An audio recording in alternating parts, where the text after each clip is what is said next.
They came in the building and were pounding on everyone's apartments with guns in hand, telling everyone to get out, not telling us anything, not giving us any time to grab anything, just that we had to get out.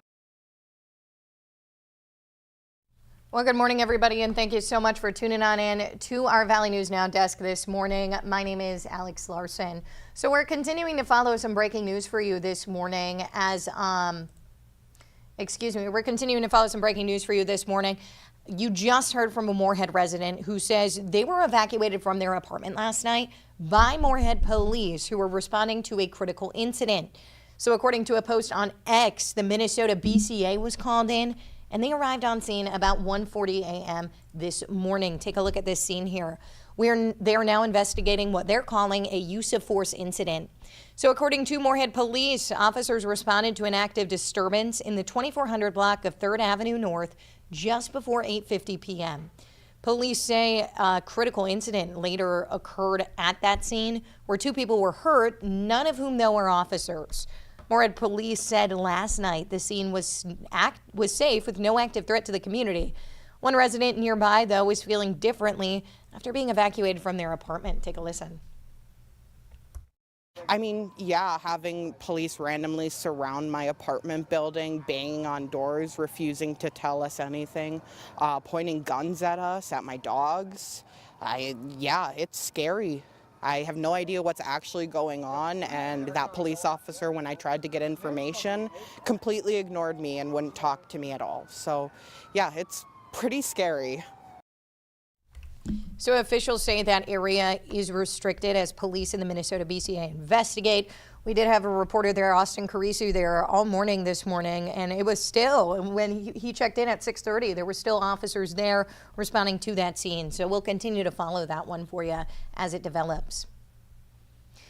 And one man's been arrested in connection to a violent assault in the downtown area after a week on the run. So I'm talking about Tobias Walker here. He's up on your screen right now. Police say he's a 19-year-old with no permanent address. He was found and arrested in Moorhead after a tip from the public helped officers identify and find him. He's being held in Clay County, awaiting extradition back to Cass. The assault took place, hopefully you can hear me here now. That assault took place on Broadway North on August 3rd. It happened as Fargo police were investigating a deadly shooting nearby. 2 Cass County Sheriff's deputies responded to that call. However, no report was made. The assault was not on any law enforcement agency's radar until the victim's family called police. That victim remains in critical condition as far as we know here. And this was the man arrested in connection to a violent assault in downtown Fargo. You can see him there. He was on the run for a week. And Fargo police said last night they're still looking for the man wanted in connection to a deadly shooting back on August 3rd. So they had a press conference yesterday. They also highlighted an arrest being made in that aggravated assault we just told you about, Tobias Walker there, the same morning as those shootings. They also spoke about an arrest in a bank robbery and this past weekend's crimes, which also that included a shooting at 10th Street North and 6th Avenue North and a stabbing in the 1300 block of 32nd Street before 1 a.m. Now, during that press conference yesterday, one of the main focuses was that police are still looking for Tyreek Jones. You can see him right there in that fatal shooting on August 3rd. While police continue to look for him throughout all these cases, really, one factor has been the same, that police are asking for your help with details on any case and if you have seen any of the suspects. Now, Fargo Police Chief Dave Zabolski spoke on the Tyreek Jones situation. I'll pull his mugshot up for you here. He spoke on that situation, saying the best thing for him is for him to turn himself in after allegedly shooting and killing 19-year-old Azim Holmes. Now, we're going to continue getting more answers for you on this, as well as looking into the transparency between the Fargo Police Department and the public. We're going to be asking more questions to Mayor Tim Mahoney, as well as Chief Zabolski later on today. You can stay up to date on that VNL News app. We'll have all those updates for you right there. And And over in Barnesville, we got new details on a stabbing investigation out of there. We now know that Friday night's incident at a home along 2nd Avenue Southeast, that was a family dispute. So this is Chad Lane here. Police say he tried to stab his brother when his mom intervened. All 3 people were hurt in that struggle and have since been released from the hospital. Lane is being held in the Clay County jailhouse on assault charges. Valley News Live did speak with neighbors to get their thoughts about what happened. We've got all those details posted for you on our website, valleynewslive.com, as well as always, your free VNN News app. And we are learning more about the man identified as the victim of the drowning on Cass Lake over the weekend. Friends and family are identifying that man as 41-year-old John Comstead. He's the activities director at Grafton High School. According to Tolfson Funeral Home, Comstead died on Saturday at Cass Lake, Minnesota. Funeral services will be held on Saturday at Grafton High School. That incident remains under investigation. And a record amount of meth in a drug bust in South Dakota. Check this out. I'm going to pull this video up for you here. A record amount of meth. Wow. Found during a traffic stop in South Dakota yesterday. So Highway Patrol arrested a 42-year-old man, initially who was stopped for speeding. They say he was carrying more than 200 pounds of crystal meth. You can see it right there in those baggies.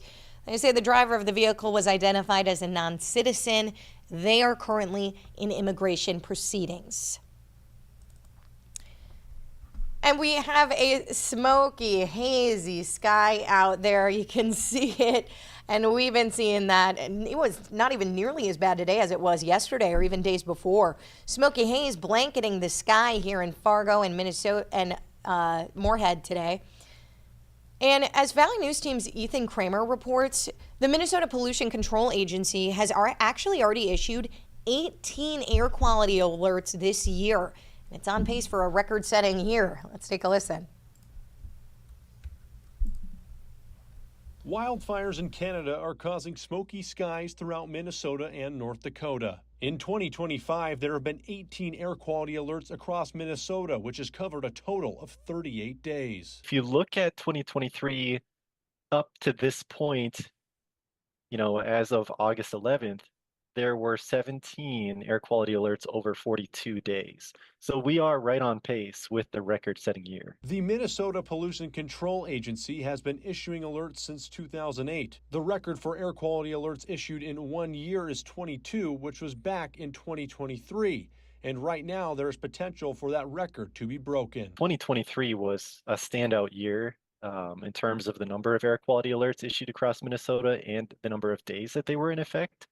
And so to be rivaling that is certainly not a good thing. Since the MPCA started issuing alerts in 2008, Leak tells me there have only been 3 years that have been anomalies where they have had to issue more air quality alerts than normal. 2021, 2023, and 2025. Leak tells me he doesn't expect Monday's air quality alert to be the last. Similar to 2023, the wildfires are still currently burning very actively here in the middle of August. And we really don't expect that to change a whole lot. The current air quality alert expires Tuesday morning at 9 a.m. In Moorhead, Ethan Kramer, Valley News Live. So for any of you sitting at home wondering why we did not cover North Dakota there, North Dakota actually does not issue air quality alerts. This air quality alert in Minnesota, though, that is set to be gone at 9 a.m. this morning. So exciting news there, but make sure you're taking it easy out there as well. So I want to rewind here for anybody who missed the top of this stream. We're going to rewind here of the breaking news that we're following out of Moorhead, okay? So there was a critical incident last night, that's what police said, at a Moorhead apartment complex. Moorhead police have been there all morning, all night. According to a post on X, the Minnesota BCA was called in, and they arrived on scene at around 1:40 this morning, and they're now investigating what they call a use of force incident. According to Moorhead police, officers responded to an active disturbance in the 2400 block of 3rd Avenue North just before 8:50 p.m. Police say a critical incident later happened at the scene where 2 people were hurt, none of whom, though, are officers. Moorhead PD said last night that the scene was safe and there was no active threat to the community. Now, officials did say earlier that that scene was restricted as the police in Minnesota BCA investigate. We do not know right now if anybody was arrested. But as our reporter Austin Carisu was out there earlier, he did see some emergency vehicles clearing that scene. We'll continue to keep you updated as we learn more on that situation as it develops. And you can be sure to stay tuned online and on air. And of course, on that VNN News app, we'll keep you in the know. And I want to send you off with some exciting news here. Randy's University Diner. So they're moving. They're not moving too far, though. You don't have to drive that much further for your coffee cake. Popular breakfast spot will soon have a new home. They've announced they're moving to a new location just across the street. They've been in this spot for 26 years, and they're planning to move to the Midtown Market Strip Mall.